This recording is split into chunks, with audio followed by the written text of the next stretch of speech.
अकोला महानगरपालिकेवर सत्ता स्थापन करण्यासाठी राजकीय हालचालींना वेग आला आहे। बहुमतासाठी जोरदार खतबल सुरू असून भाजपने सत्ता स्थापनेचा दावा केला आहे। या दरम्यान अमरावती विभागीय आयुक्त कार्यालयात भाजपच्या नवनिर्वाचित नगरसेवकांच्या गटस्थापनेच्या पडताळणीसाठी कागदपत्रे दाखल करण्यात आली आहेत। तर दुसरीकडे महाविकास आघाडीनेही सत्ता स्थापनेचा दावा केल्याने अकोल्याच्या राजकारणात रंगत वाढली आहे। अकोला महानगरपालिकेमध्ये एकूण 80 नगरसेवकांचे संख्याबळ आहे। यामध्ये बहुमताचा आकडा 41 आहे। भाजपाने एकूण 38 जागांवर विजय मिळविला असून सत्ता स्थापनेसाठी इतर पक्षांचा पाठिंबा मिळविल्याचा दावा भाजपकडून करण्यात आला आहे। भाजपच्या म्हणण्यानुसार राष्ट्रवादी काँग्रेस, शरद पवार गट, शिवसेना शिंदे गट तसेच काही अपक्ष नगरसेवक भाजपासोबत असल्याने शहर सुधार आघाडी या नावाने गट स्थापन करण्यात आला आहे। या गटात एकूण 44 नगरसेवक असल्याचा दावा भाजपने केला आहे।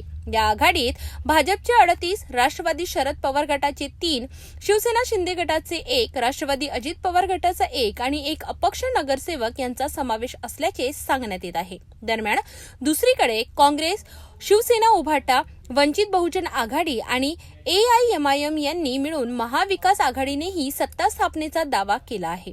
मात्र अंतिम निर्णय हा विभागीय आयुक्त कार्यालयात होणाऱ्या गटपडताळणीवर अवलंबून असणार आहे। आमच्या गटामध्ये 44 नगरसेवक आहेत। अकोला सुधार समिती आम्ही सर्व पक्षाचे निवडून आलेल्या लोकांनी नंतरची समिती तयार केली।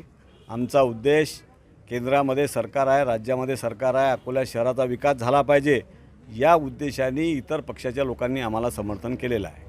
महाविकास आघाडीने सुद्धा दावा केला होता सगळे पक्ष मिळून भाजपला सत्तेपासून दूर ठेवायचं होतं। राजकारणामध्ये प्रत्येकाला अधिकार आहे, राजकारणामध्ये प्रयत्न करण्याचा अधिकार आहे। त्यांनी तो प्रयत्न केला, त्यांना शुभेच्छा आहेत। परंतु आम्हाला सगळ्या लोकांनी जे समर्थन दिलं त्यांचे खूप खूप धन्यवाद मानतो आणि येणाऱ्या काळामध्ये विकास याच मुद्द्यावर कोणत्या जातीपातीचा प्रश्न न निर्माण करता विकास या मुद्द्यावर आम्ही काम करणार आहोत। एकीकडे भाजपने बहुमताचा दावा केला आहे तर दुसरीकडे महाविकास आघाडी ही सज्ज झाली आहे। अकोला महानगरपालिकेवर नेमकी कोणाची सत्ता येणार याकडे संपूर्ण जिल्ह्याचे लक्ष लागले आहे।